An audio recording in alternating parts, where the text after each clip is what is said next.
मैं आपको नमस्कार, मैं योगेश शर्मा। आप देख रहे हैं सत्यवाणी हिंदी। आपका हार्दिक स्वागत है। आज भारत मंडपम में प्रधानमंत्री श्री नरेंद्र मोदी जी ने G20 यूनिवर्सिटी कनेक्ट फिनाले का आयोजन किया और आयोजन के साथ साथ उन्होंने अपना रिपोर्ट कार्ड भी युवाओं के आगे पेश किया। इस मौके पर भारत के लाखों युवा कनेक्ट थे जिनको आमंत्रित किया गया था। कुछ वर्चुअली कनेक्ट थे, कुछ वहां पे मौजूद थे। आप ये वीडियो देखिए और मैं आपसे आग्रह करूंगा कि इस वीडियो को देखने के बाद आपको क्या लगा भारत सरकार के मामले में, भाजपा सरकार के मामले में, ये कमेंट्स में जरूर लिखें। भारत सरकार को आप कितने अंक देते हैं ये कमेंट्स में लिखना बहुत जरूरी है। और ये भी बताएं कि पूरे मोदी जी के स्पीच में कौन सा वाक्य आपको सबसे ज्यादा प्रभावित करता है। आपसे सबसे उम्मीद है कि आप चैनल सब्सक्राइब करेंगे, लाइक करेंगे और शेयर करेंगे। आप वीडियो का आनंद लीजिए, वीडियो पूरी देखिएगा और वह सेंटेंस जरूर छांटिए जो आपको सबसे ज्यादा प्रभावित करते हैं। ये कोई राजनीतिक भाषण नहीं था, ना ही वोटों के लिए था, ना ही किसी विपक्ष पर कोई निशाना साधा था। केवल भारत का विजन प्रस्तुत किया गया कि आगे भारत ने अब तक क्या किया है और आगे भारत कहां तक जा सकता है। आप इसे देखिए, आनंद लीजिए। क्योंकि मेरे नौजवान साथियों आपके सामने मैं आज आया हूं तो मैं भी अपना रिपोर्ट कार्ड आपको दे रहा हूं।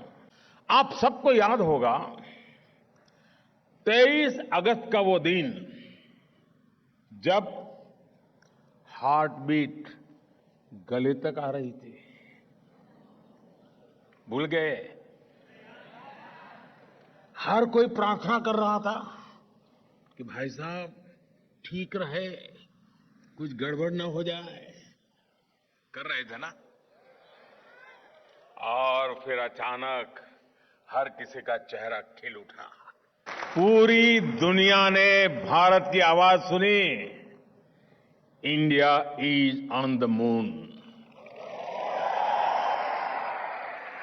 23 अगस्त की वो तारीख हमारे देश में नेशनल स्पेस डे के रूप में अमर हो गई। लेकिन उसके बाद क्या हुआ? इधर मून मिशन सफल हुआ, उधर भारत ने अपना सोलर मिशन लॉन्च कर दिया। अपना चंद्रयान अगर 3 लाख किलोमीटर गया तो ये 15 लाख किलोमीटर तक जाएगा। आप मुझे बताइए, भारत की रेंज का कोई मुकाबला है क्या? फ्रेंड्स, पिछले 30 दिनों में भारत की डिप्लोमेसी एक नई ऊंचाई पर पहुंची है। G20 से पहले दक्षिण अफ्रीका में ब्रिक्स समिट हुई। भारत के प्रयास से ब्रिक्स कम्युनिटी में 6 नए देश शामिल हुए हैं। साउथ अफ्रीका के बाद मैं ग्रीस गया था।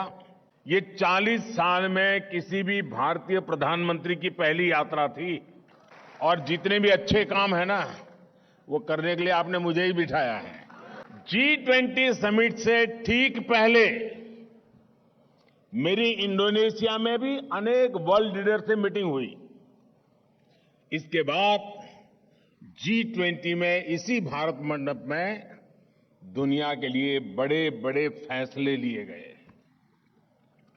आज के पोलराइज इंटरनेशनल एटमॉस्फेयर में इतने सारे देशों को एक साथ एक मंच पर लाना, आप एक पिकनिक ऑर्गेनाइज करो ना तो भी तय नहीं कर पाते हो कहां जाए।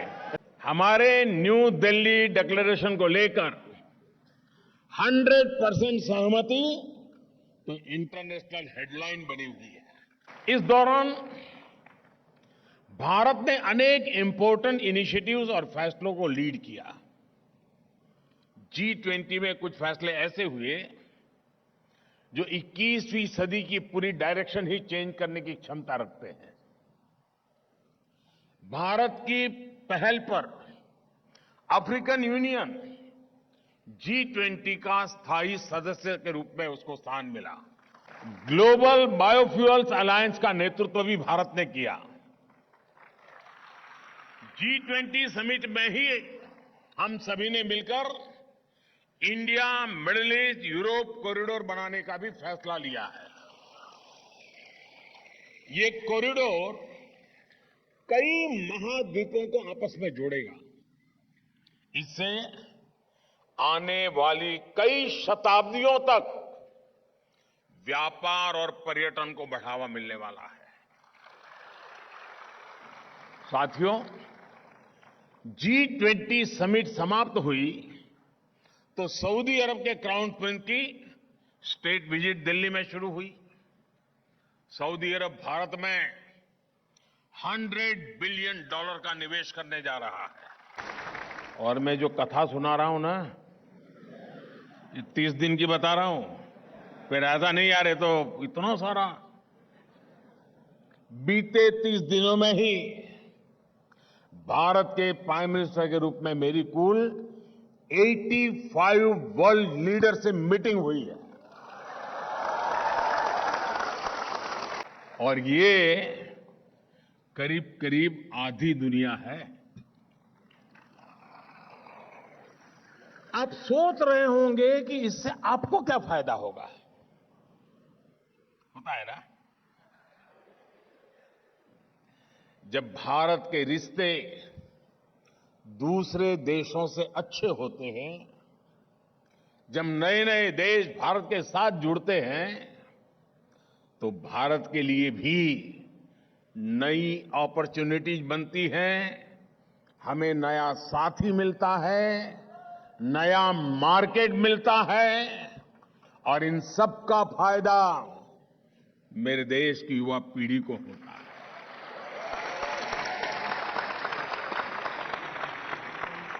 साथियों, आप सब सोच रहे होंगे कि पिछले 30 दिन का रिपोर्ट कार्ड देते हुए मैं सिर्फ स्पेस साइंस और ग्लोबल रिलेशंस की बात कर रहा रहूंगा क्या?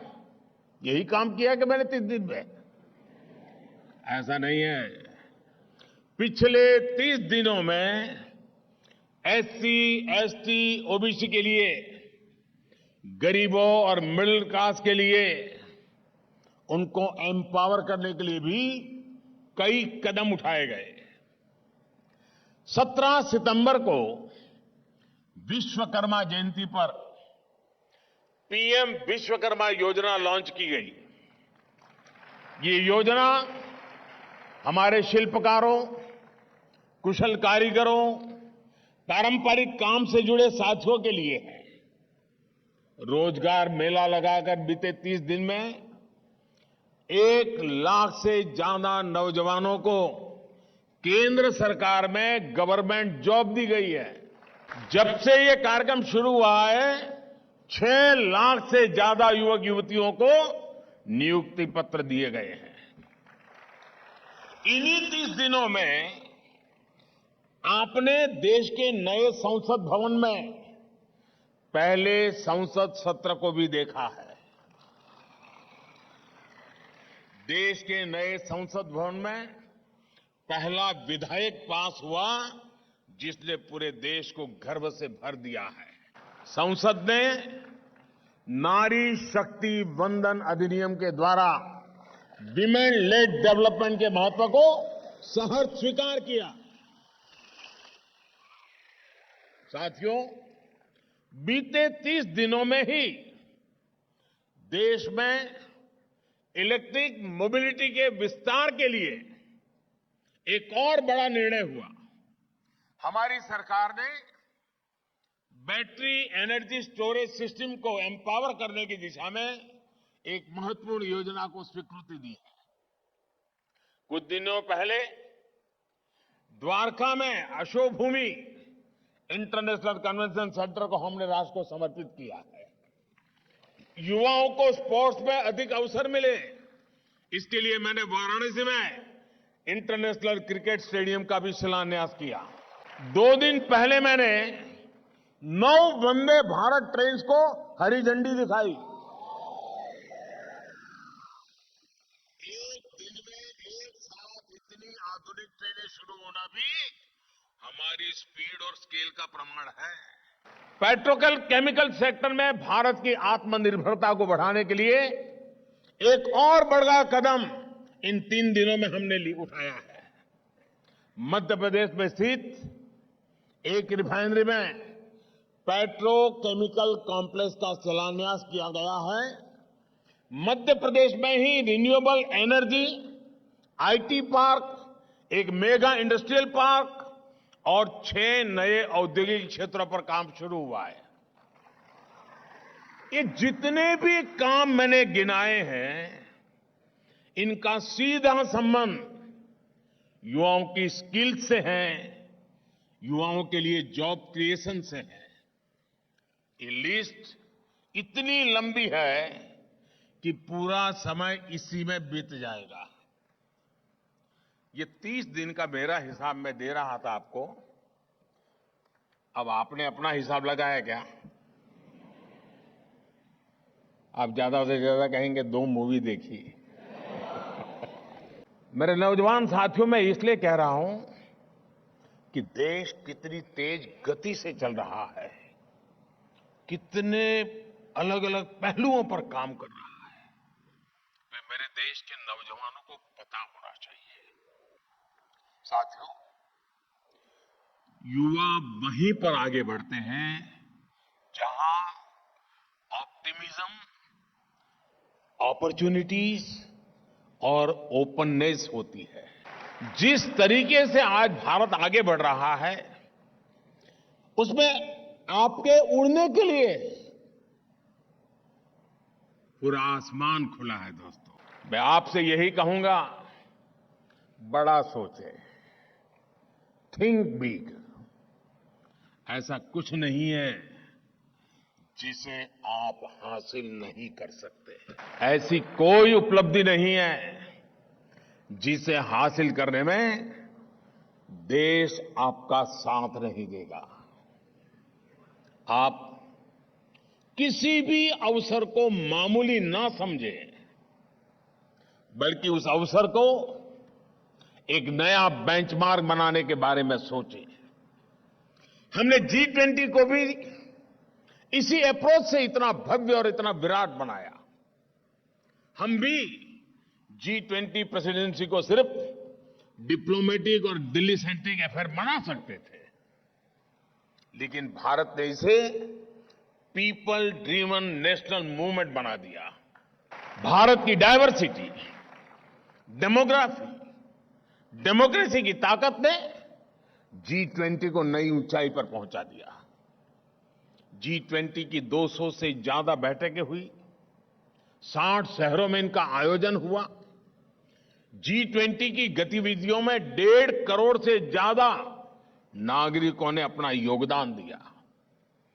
टियर 2 और टियर 3 शहरों ने भी, जहां पहले किसी इंटरनेशनल इवेंट का आयोजन नहीं हुआ था, उन्होंने भी शानदार ताकत दिखा दी। और मैं आज इस कार्यक्रम में G20 के लिए अपने यूथ की विशेष तौर पर सराहना करूंगा। 100 से ज्यादा यूनिवर्सिटी और 1 लाख विद्यार्थियों ने यूनिवर्सिटी कनेक्ट प्रोग्राम के जरिए G20 में भागीदारी की। सरकार ने G20 को स्कूल्स, हायर एजुकेशन और अनेक इंस्टीट्यूशंस और स्किल डेवलपमेंट इंस्टीट्यूट में 5 करोड़ से ज्यादा स्टूडेंट्स तक पहुंचाया। हमारे लोगों ने बड़ा सोचा, लेकिन जो डिलीवर किया वो उससे भी ज्यादा भव्य रहा है। साथियों, आज भारत अपने अमृत काल में है। ये अमृत काल आप जैसी अमृत पीढ़ी का ही काल है। 2047 में हम देश की आजादी के 100 वर्ष पूरे करेंगे। वो हमारे लिए एक ऐतिहासिक क्षण होगा। 2047 तक का कालखंड वही समय है जिसमें आप युवा भी अपने भविष्य का निर्माण करेंगे। यानी अगले 25 साल जितने आपकी जिंदगी में महत्वपूर्ण है, उतने ही देश के जीवन में महत्वपूर्ण है। इसलिए एक ऐसा समय है जिसमें देश के विकास के कई फैक्टर्स एक साथ जुड़ गए हैं। इस तरह का समय न इतिहास में पहले कभी आया, न भविष्य में आने का अवसर मिलेगा। यानी न भूतो न भविष्यति। आज हम दुनिया की सबसे तेज गति से बढ़ने वाली अर्थव्यवस्था है, पता है ना? मालूम है? रिकॉर्ड कम समय में हम 10वें नंबर की अर्थव्यवस्था से 5वीं सबसे बड़ी अर्थव्यवस्था बन गए। आज भारत पर दुनिया का भरोसा बुलंद है। भारत में निवेश रिकॉर्ड स्तर पर पहुंच गया है। आज भारत का मैन्युफैक्चरिंग और सर्विस सेक्टर नई ऊंचाइयां छू रहा है। हमारा निर्यात, एक्सपोर्ट नए रिकॉर्ड बना रहा है। सिर्फ 5 वर्षों में 13.5 करोड़ से ज्यादा लोग गरीबी से बाहर आए हैं। यही भारत का न्यू मिडिल क्लास बन गया है। देश में सोशल इंफ्रास्ट्रक्चर, फिजिकल इंफ्रास्ट्रक्चर और डिजिटल इंफ्रास्ट्रक्चर के निर्माण से विकास में अभूतपूर्व तेजी आ गई है। इस साल फिजिकल इंफ्रास्ट्रक्चर में 10 लाख करोड़ का निवेश किया जा रहा है और इस तरह का निवेश साल दर साल बढ़ता ही जा रहा है। आप कल्पना कीजिए कि इसका कितना बड़ा प्रभाव हमारी अर्थव्यवस्था पर पड़ेगा और कितने नए अवसर तैयार होंगे। साथियों, आप जैसे युवाओं के लिए ये अवसरों का दौर है। साल 2020 के बाद करीब 5 करोड़ साथी ईपीएफओ पेरोल से जुड़े हैं।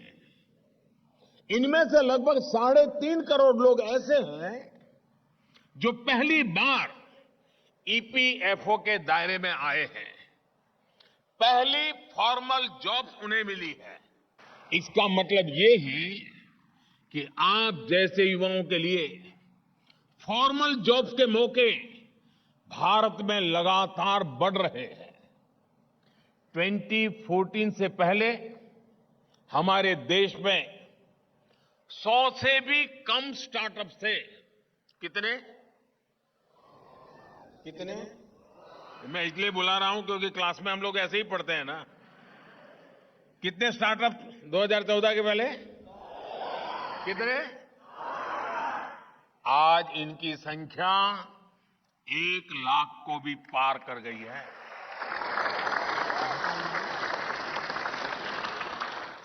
स्टार्टअप की इस लहर ने कितने ही लोगों को रोजगार के मौके दिए हैं। आज भारत दुनिया का दूसरा सबसे बड़ा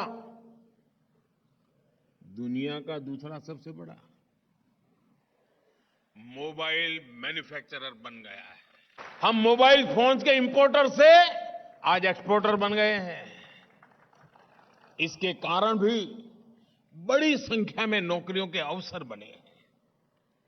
डिफेंस मैन्युफैक्चरिंग के क्षेत्र में भी बीते कुछ वर्षों में बड़ा विकास हुआ है। 2014 की तुलना में डिफेंस एक्सपोर्ट करीब 23 गुना बढ़ा है। जब इतना बड़ा परिवर्तन होता है तो डिफेंस इकोसिस्टम की पूरी सप्लाई चेन में भी बड़ी संख्या में नई नौकरियों के अवसर बनते हैं। मैं जानता हूं कि हमारे कई युवा साथी जॉब सीकर के बजाय जॉब क्रिएटर बनना चाहते हैं। सरकार की मुद्रा योजना के जरिए देश के छोटे व्यापारियों को आर्थिक मदद मिलती है। आज 8 करोड़ लोगों ने 8 करोड़, आप कल्पना कीजिए, आंकड़ा बहुत बड़ा है ये। 8 करोड़ लोगों ने फर्स्ट टाइम एंटरप्रेन्योर, जिनके परिवार में कभी एंटरप्रेन्योर के नाते कोई नहीं था, फर्स्ट टाइम एंटरप्रेन्योर के तौर पर अपना कोई बिजनेस शुरू किया है, कोई कारोबार शुरू किया है, अपना काम शुरू किया है। पिछले 9 वर्षों में 5 लाख कॉमन सर्विस सेंटर भी खोले गए हैं। इनमें से हर एक में 2 से 5 लोगों को नौकरी मिली है। साथियों, ये सब भारत में आई पॉलिटिकल स्टेबिलिटी, पॉलिसी क्लैरिटी और हमारे डेमोक्रेटिक वैल्यूज की वजह से हो रहा है। पिछले 9 वर्षों में भ्रष्टाचार को कंट्रोल करने के ईमानदार प्रयास हुए हैं। आप में से बहुत सारे विद्यार्थी वो होंगे जो 2014 में, आज से 10 साल पहले, उनकी उम्र क्या होगी, कोई 10, कोई 12, कोई 14, तो उस समय उनको पता ही नहीं होगा कि हेडलाइन अखबार में क्या आती थी, कैसे भ्रष्टाचार ने देश को बर्बाद करके रखा था। साथियों, आज मैं बड़ा गर्व से कह सकता हूं, बिचौलियों और लीकेज को रोकने के लिए नए टेक्नोलॉजी आधारित सिस्टम हमने बनाए हैं। कई तरह के रिफॉर्म्स लाकर और दलालों को सिस्टम से बाहर कर एक पारदर्शी व्यवस्था बनाई गई है। बेईमानों को सजा और ईमानदारी को सम्मान दिया जा रहा है। मैं हैरान हूं, आजकल मुझ पर एक आरोप क्या है कि मोदी लोगों को जेल में डालता है। अब मुझे बताइए भाई, देश का माल चोरी किया है तो कहां रहेंगे, कहां रहना चाहिए? ढूंढ ढूंढ करके भेजना चाहिए कि नहीं भेजना चाहिए? जो काम आप चाहते हैं वही मैं कर रहा हूं ना। कुछ लोग बड़े परेशान हैं। साथियों, विकास की यात्रा को जारी रखने के लिए क्लीन, क्लियर और स्टेबल गवर्नेंस बहुत जरूरी है। अगर आपने निश्चय कर लिया तो 2047 तक भारत को एक विकसित, समावेशी और आत्मनिर्भर देश बनने से कोई नहीं रोक सकता।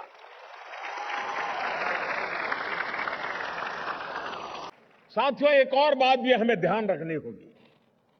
सिर्फ भारत ही आपसे बेहतर करने की अपेक्षा नहीं कर रहा है, पूरी दुनिया आपको उम्मीद की नजर से देख रही है। दुनिया को भारत का और भारत के युवाओं का पोटेंशियल और परफॉर्मेंस दोनों का पता चल चुका है। अब उनको समझाना नहीं पड़ता, इंडिया का बेटा है तो क्या होगा, इंडिया की बेटी है तो क्या होगा, वो समझ जाता है भाई, ये तो मान लो। दुनिया की प्रगति के लिए भारत की प्रगति और भारत के युवाओं की प्रगति बहुत आवश्यक है। मैं निश्चिंत होकर देश को असंभव लगने वाली गारंटियां दे पाता हूं, तो उसकी वजह से आप देशवासियों का, उसके पीछे जो ताकत है ना, वो आप मेरे साथियों का सामर्थ्य है। मैं उन गारंटियों को पूरा कर पाता हूं तो उसके पीछे भी आप जैसे युवाओं का सामर्थ्य होता है। मैं दुनिया के मंचों पर जोरदार तरीके से भारत की बात रख पाता हूं तो उसकी प्रेरणा भी मेरी युवा शक्ति है। इसलिए भारत का युवा मेरी असली ताकत है, मेरा पूरा सामर्थ्य उसी में है। और मैं आपको विश्वास दिलाता हूं कि मैं आपके बेहतर भविष्य के लिए, आपके बेहतर भविष्य के लिए दिन रात परिश्रम करूंगा। लेकिन फ्रेंड्स, मेरी आपसे भी अपेक्षाएं हैं। मैं आज आपसे भी कुछ मांगना चाहता हूं, बुरा नहीं लगेगा ना? आपको लगेगा ये कैसा प्रधानमंत्री है, हम नौजवानों से मांग रहा है। साथियों, मैं आपसे ये नहीं मांग रहा हूं कि आप मुझे चुनाव जिता देना।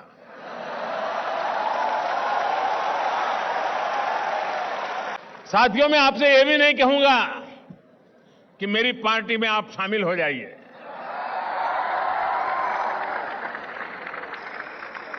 साथियों, मेरा कुछ भी पर्सनल नहीं है। जो है वो देश का है, देश के लिए है।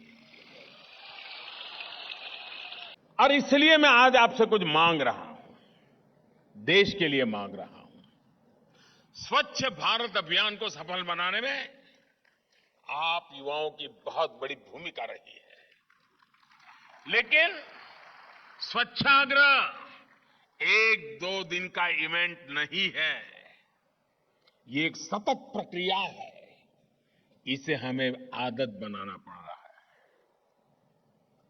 और इसलिए 2 अक्टूबर को पूज्य बापू की जन्म जयंती से ठीक पहले 1 अक्टूबर को स्वच्छता से जुड़ा बहुत बड़ा कार्यक्रम पूरे देश में होने वाला है।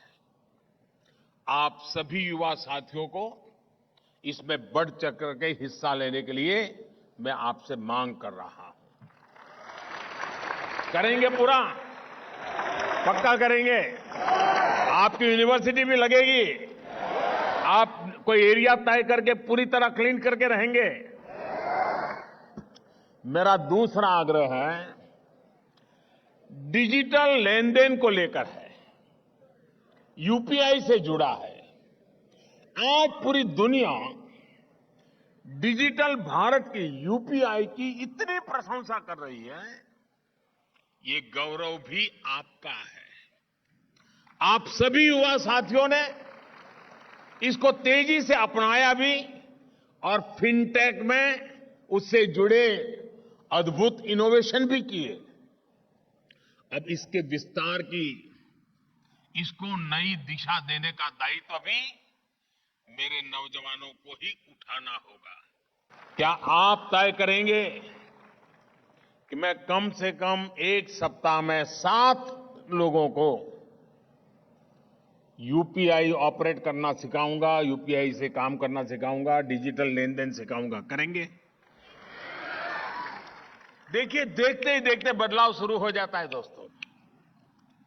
साथियों, मेरा आपसे तीसरा एक आग्रह और मेरी मांग है, वोकल फॉर लोकल को लेकर है। साथियों, इसको आप ही आगे बढ़ा सकते हैं। अगर एक बार आपने इसको हाथ में ले लिया ना, दुनिया फिर रुकने वाली नहीं है, मान लीजिए दोस्तों। क्योंकि मेरा आपकी ताकत पे भरोसा है। आपको अपनी ताकत पे भरोसा है कि नहीं मुझे मालूम नहीं, मुझे है। देखिए, ये समय त्योहारों का है। आप प्रयास करें कि त्योहारों में गिफ्ट देने के लिए जो भी आप खरीदारी करें, वो मेड इन इंडिया हो। अपने जीवन में भी आग्रह करें दोस्तों, उन्हीं चीजों का इस्तेमाल करें, उन्हीं प्रोडक्ट को उपयोग करें जिसमें भारत की मिट्टी की खुशबू हो, जिसमें भारत के श्रमिकों के पसीने की महक हो। और वोकल फॉर लोकल का यह अभियान सिर्फ त्योहारों तक सीमित नहीं रहना चाहिए। मैं एक काम बताता हूं, आप करेंगे? होमवर्क के बिना तो क्लास होता ही नहीं है। करेंगे? कुछ लोग तो बोलते ही नहीं है। आप अपने परिवार के सब लोगों के साथ मिलकर के कागज पेन लेकर के, या तो फिर मोबाइल पर लिखते हो तो मोबाइल पर सूची बनाइए कि आपके घर में जिन चीजों का आप उपयोग करते हैं, 24 घंटे में जिन जिन चीजों का आप उपयोग करते हैं, उसमें कितनी हमारे देश की है और कितनी बाहर की है। बनाएंगे सूची। आपको पता भी नहीं होगा कि आपके जेब में जो कंगा है ना, कंगी, वो भी कभी विदेश से आ गई होगी, पता नहीं होगा। ऐसी ऐसी चीजें विदेशी हमारे घर में, हमारे जीवन में घुस गई हैं।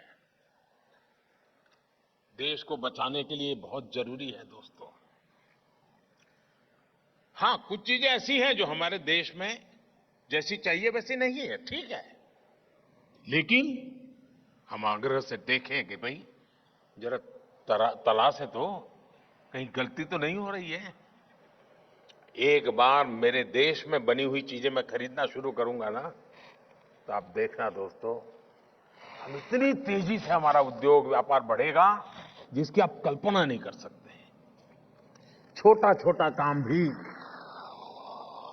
बड़े बड़े सपने पूरे करता है। साथियों, हमारे कैंपस भी वोकल फॉर लोकल के बहुत बड़े सेंटर हो सकते हैं।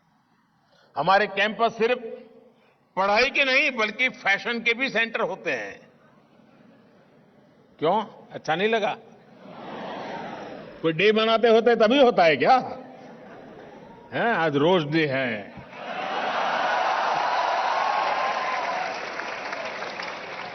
क्या हम खादी को, भारतीय फैब्रिक को कैंपस का फैशन स्टेटमेंट नहीं बना सकते? आप सभी युवाओं में ये ताकत है। आप मार्केट को, ब्रांड्स को, डिजाइनर्स को अपनी तरफ मोड़ने के लिए मजबूर कर सकते हैं। कॉलेज और यूनिवर्सिटी कैंपस में अनेक कल्चरल फेस्टिविटीज होती है, एक्टिविटीज होती है। उसमें हम खादी से जुड़े फैशन शो करा सकते हैं। हम अपने विश्वकर्मा साथियों, हमारे आदिवासी साथियों के शिल्प को प्रदर्शित कर सकते हैं। ये भारत को आत्मनिर्भर बनाने का, भारत को विकसित बनाने का रास्ता है। इसी रास्ते पर चलते हुए हम बड़ी संख्या में रोजगार निर्मित कर सकते हैं। और आप देखिए, ये जो 3 छोटी छोटी बातें मैंने बताई है, आपके सामने जो मैंने कुछ मांग रखी है, आप एक बार देख लेना, आपको कितना फायदा होगा, देश को कितना फायदा होता है, किसको कितना फायदा होगा, जरूर देखिए। मेरे नौजवान साथियों, अगर हमारा यूथ, हमारी नई जनरेशन एक बार ठान लेना तो इच्छित परिणाम मिल ही जाता है। मुझे विश्वास है कि भारत मंडपम से आप आज जाएंगे, ये संकल्प लेकर के जाएंगे और संकल्प लेकर अपने इन सामर्थ्य को भी जरूर प्रकट करके रहिएगा। साथियों, हम पल भर के लिए सोचिए, हम वो लोग हैं जिन्हें देश के लिए मरने का मौका नहीं मिला है। जो सौभाग्य भगत सिंह को मिला, सुखदेव को मिला, चंद्रशेखर को मिला, आजाद को मिला, हमें नहीं मिला। लेकिन भारत के लिए जीने का मौका हमें मिला है।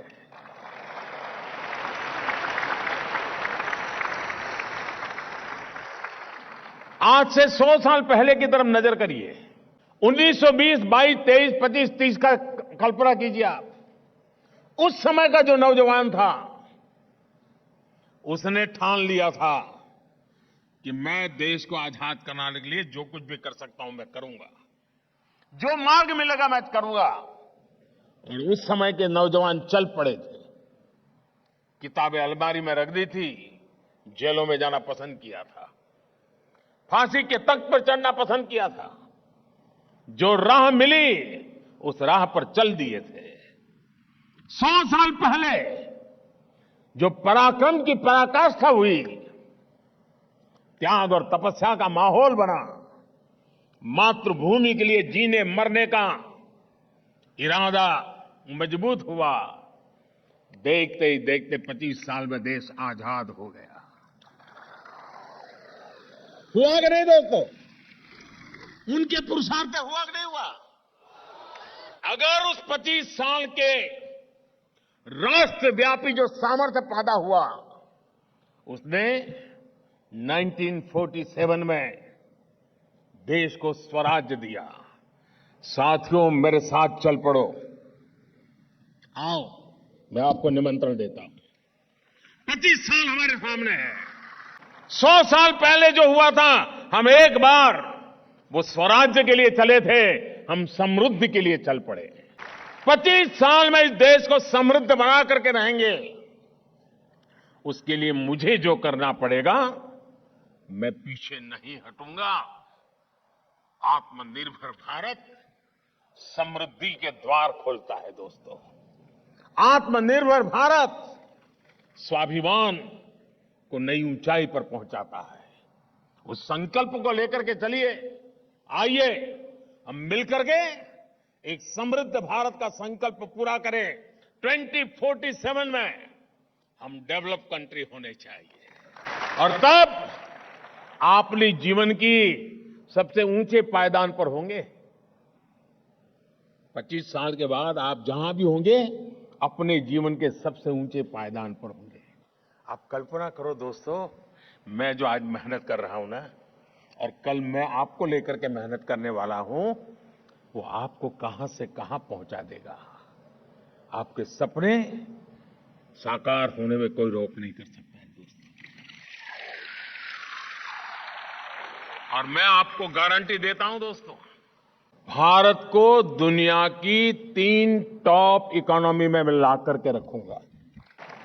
और इसीलिए मैं आपका साथ चाहता हूं, आपका सहयोग चाहता हूं, मां भारती के लिए चाहता हूं, 140 करोड़ भारतवासियों के लिए चाहता हूं।